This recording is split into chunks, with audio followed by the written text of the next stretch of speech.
Unless you're a sailor or backpacker, you probably haven't spent much time lately thinking about compasses. But the compass has long served as the best tool for navigation, and today it's the perfect tool to help understand how our culture has lost its way, and maybe even to guide it back. I'm Matthew Murphy, and welcome to Herald from the North.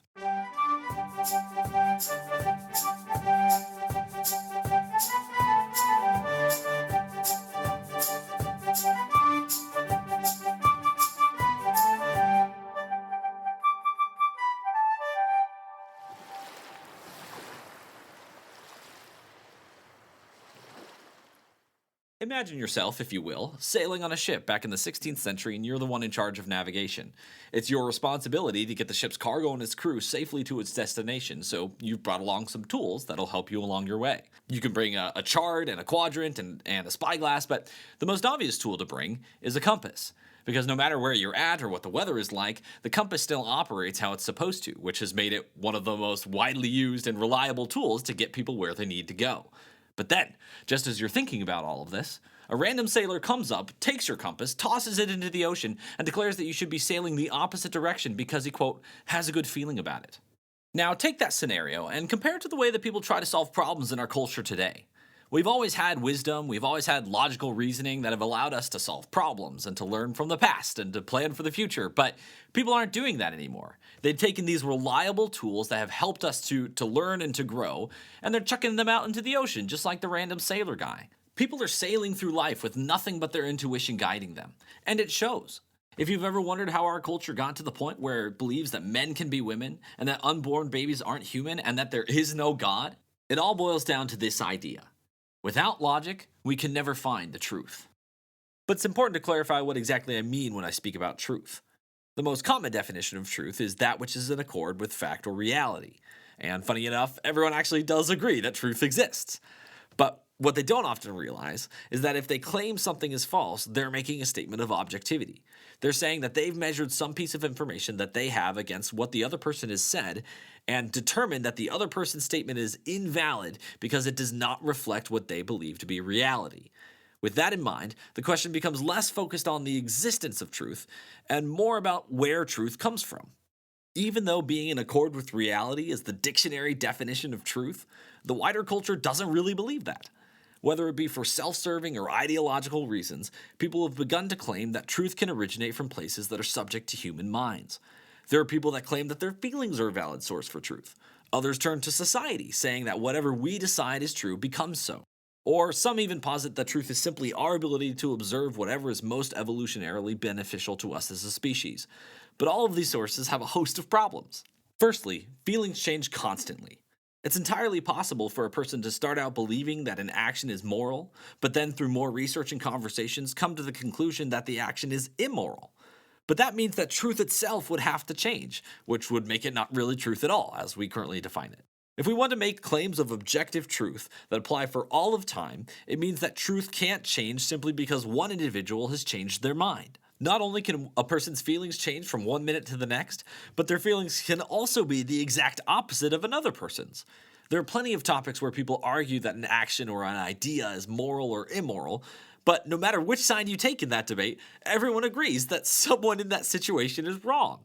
It would be nonsensical to say that both sides can be 100% correct because contradictory things cannot reflect reality. Secondly, society as a source of truth is no better. Just because a large group of people believe something does not make it correct. If culture decides what is right and wrong, all of the things of the past that we generally consider atrocities would be justified. All the slavery and persecution and genocide would be considered permissible because those societies believed that they were. But instead, we look back at those events in horror and declare that those actions were just as wrong back then as they would be today. But in order to do so, you must acknowledge truth as something universal that applies at all times, regardless of what the culture believes. And in that same vein, if truth is decided by the prevailing culture, we could deny historical events altogether. If the events of the past were inconvenient or embarrassing, then we could simply deny their existence. But most reasonable people would agree that just because a society can collectively deny an event and make it seem like it never happened, doesn't mean that that past event never occurred. Finally, the idea of truth is something that only exists if it's evolutionarily beneficial also doesn't work. True north exists whether we believe it to be beneficial or not. Our ability to recognize it or to decide how beneficial it is has no bearing on its actual existence. We could deny this fact all we want, but it does not change what is in accord with reality. This also faces the same problem as truth from feelings. Every issue has people advocating for both sides, but if we all share the same evolutionary sense, why do people disagree on what's best for us? Shouldn't we all be in agreement since we all share some innate sense of truth? This would demonstrate that our ability to see what is evolutionarily beneficial is at best unreliable and at worst entirely made up. And to top it all off, we simply don't think of it that way. We don't believe that the direction of north exists because we want the species to continue. We believe that it exists because that makes our view in accord with reality, meaning it's true. Truth must be objective, outside of ourselves, and universal. If it's not, then we can't make any claims about things like right and wrong or reality versus fiction. If truth is subjective, then nothing in life could possibly be relied upon, and we would have nothing to help guide us along our way. With all that said, we now return to the compass.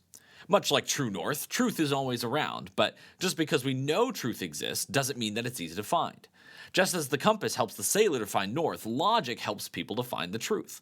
Logic is the reasoning that allows us to measure and to balance the evidence and consistency of the world and to compile a coherent worldview through it. Without an ability to reason, we would be just as lost as someone stuck on a ship in a storm. Christopher Columbus even spoke to this very idea, saying that the compass, quote, always seeks the truth. But people are quick to criticize Columbus's wisdom and to point out that the compass does not in fact point to true north, but instead points to magnetic north. But even with this knowledge, the statement still remains accurate. Even if the compass does not point to true north, it is still seeking it. But the whole reason the compass was used for so long was because it got you about as close to north as you could hope for. Logic acts in the same way. Humans are flawed creatures. It's easy to allow our feelings and our biases to skew our reading of the world. But even with this setback, logic still helps us to seek truth better than any other method. Unfortunately, the uses of truth and logic in our culture are pretty scarce. People now demand that society conforms to their every opinion and preference, however invalid it proves to be. They stop using reason so that they can justify whatever action or lifestyle that they choose. But one way or another, this can't last forever. A ship can only sail blindly for so long before it finds itself dashed upon the rocks. And if our culture keeps denying where truth comes from and rejecting logic, our fate will be the same. The right direction from here seems very clear to me. We can't simply sit by and watch our culture be capsized. Every person is left with the same choice, to act or to stay silent. We can speak out against evil and lies in the world, or we can let the cultural tide batter us into submission and hope that as it sweeps us away, it'll have mercy if we just comply. We can do nothing, or we can use the tools that we have to get as close to the truth as possible. Just as a compass seeks north, we also have to seek the truth, despite the backlash that seeking the truth often brings. Because in the end, north doesn't change, and truth doesn't either. That's all I have for today. Thanks for listening, and until next time, farewell.